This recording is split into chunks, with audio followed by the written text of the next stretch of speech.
নমস্কার বন্ধুরা, কিচেন মাতা চ্যানেলে আপনাদের সবাইকে স্বাগত জানাই। আশা করি আপনারা সবাই ভালোই আছেন। আমি আজকে আপনাদের সঙ্গে শেয়ার করব মোচা দিয়ে আরেকটি রেসিপি। আমি আগের দিন মোচার পকোড়া বানিয়ে দেখিয়েছিলাম, আজকে বানাবো মোচার ভর্তা। তার জন্য দেখুন মোচাগুলোকে বেছে নিয়ে ভালো করে কুচিয়ে নিয়ে ভাপ দিয়ে নিয়েছি, জলে সেদ্ধ করে নিয়েছি। মোচা আমরা হয়তো কাটতে সবাই পারি, সেজন্য কাটাটা দেখালাম না। তার সাথে নিয়েছি চিংড়ি মাছ। চিংড়ি মাছে নুন হলুদ মাখিয়ে ম্যারিনেট করে রাখছি। এই মোচার ভর্তাটা কিন্তু গরম ভাতের সাথে খেতে দারুণ লাগে। আমরা অনেকেই মোচার ঘন্ট খেয়েছি নিরামিষভাবে বা আমিষভাবে, কিন্তু মোচার ভর্তা হয়তো খাইনি। দেখুন এইভাবে বানাতে পারেন, খুবই ভালো লাগবে খেতে। তার জন্য আমি দুটো মিডিয়াম সাইজের পেঁয়াজ নিয়েছি। পেঁয়াজগুলোকে এরকমভাবে কুচি করে কেটে নিচ্ছি। তার সাথে নিয়েছি 4-5 কোয়া রসুন আর নিয়েছি দুটো কাঁচা লঙ্কা। ঝালটা আপনারা আপনাদের স্বাদ অনুযায়ী দেবেন। আমি খুব একটা ঝাল খাই না, তাই দুটো কাঁচা লঙ্কাই নিয়েছি। যাই হোক, রসুনগুলোকেও এইভাবে থেতো করে নেবেন। এইভাবে রসুনগুলো থেতো করে নিয়ে এবার আমি দেখুন একটা মিক্সির জার নিয়েছি। এর মধ্যে আমি ওই সেদ্ধ করা মোচার থেকে 2 মুঠ মোচা এর মধ্যে দিয়ে দিলাম। আমি পুরোটা ভর্তা বানাবো না, তাই যতটা প্রয়োজন ততটাই নিলাম। এবার এর মধ্যে একটা কাঁচা লঙ্কা দিয়ে একটু জল দিয়ে দেখুন এইভাবে পেস্ট করে নিয়েছি। এবার রান্নাটা শুরু করছি। তার জন্য আমি কড়াই প্রথমে 2 চামচ মতন তেল দিয়ে দিলাম। ছোট চামচে 2 চামচ দিয়েছি। তার মধ্যে একটা শুকনো লঙ্কা ফোড়ন দিয়ে প্রথমে থেতো করা রসুনগুলো দিয়ে একটু ভালো করে ভেজে নেব। দেখুন রসুন লাল লাল হয়ে গেলে এবার আমি সমস্ত পেঁয়াজটা দিয়ে দিচ্ছি। আর একটা যে কাঁচা লঙ্কা ছিল সেটাও দিয়ে দেব। দিয়ে পেঁয়াজটা দিয়ে এবার এটাকে ভালো করে লাল লাল করে কিন্তু পেঁয়াজটাকে ভেজে নিতে হবে। পেঁয়াজ ভাজার সময় একটু হলুদ দিয়ে দিলাম। নুনটা কিন্তু আমি এই পর্যায়ে দিচ্ছি না। দেখুন পেঁয়াজটা আমার লাল লাল করে ভাজা হয়ে গেছে। এবার আমি এটাকে তুলে নিচ্ছি আলাদা পাত্রে। এবার কড়াইতে আরও 1 চামচ মতন তেল দিচ্ছি।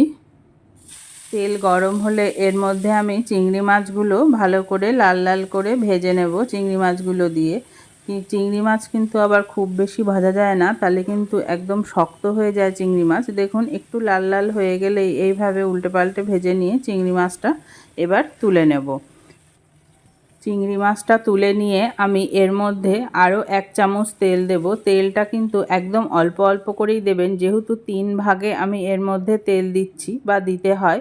দেখুন আরও 1 চামচ মতন তেল দিয়ে তার মধ্যে আমি কালো জিরে ফোড়ন দিয়ে যে মোচাটা পেস্ট করে রেখেছিলাম সেটা এবার কড়াইতে দিয়ে দিলাম।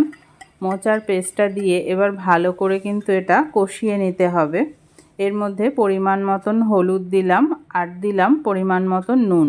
নুনটা যেহেতু ভাপানোর সময় দিয়েছি আর চিংড়ি মাছ পেঁয়াজ সব কিছুতেই নুন আছে অল্প করে দেয়া, সেই জন্য নুনটা একটু বুঝেই দেবেন। তার মধ্যে আমি একটুখানি কাশ্মীরি লঙ্কার গুঁড়ো দিয়ে দিলাম, যাতে রঙটা ভালো হয় দেখতে, সেই জন্য। আর কিন্তু কোনো মশলা এর মধ্যে আমি ইউজ করব না। এবার এইভাবে নেড়ে চেড়ে যতক্ষণ না মোচাটা এরকম শুকনো হয়ে যাচ্ছে সেই অবধি কিন্তু নাড়াচাড়া করে এটাকে শুকিয়ে নিতে হবে বা ভেজে নিতে হবে। এবার মোচাটা শুকাতে শুকাতে দেখুন পাশে আমি যে চিংড়ি মাছ আর পেঁয়াজগুলো ভেজে রেখেছিলাম, পেঁয়াজ রসুন সমস্তটা হাত দিয়ে এইভাবে একটু মেখে নিলে ভালো হয়। মেখে নিয়ে তার মধ্যে আমি ওই মোচার মধ্যে এগুলো মিশিয়ে দেব। দেখুন আমি ভালো করে মেখে নিয়েছি। এবার এটা আমি মোচার ঘন্টর মধ্যে দিয়ে দিলাম বা ভর্তার মধ্যে দিয়ে দিলাম।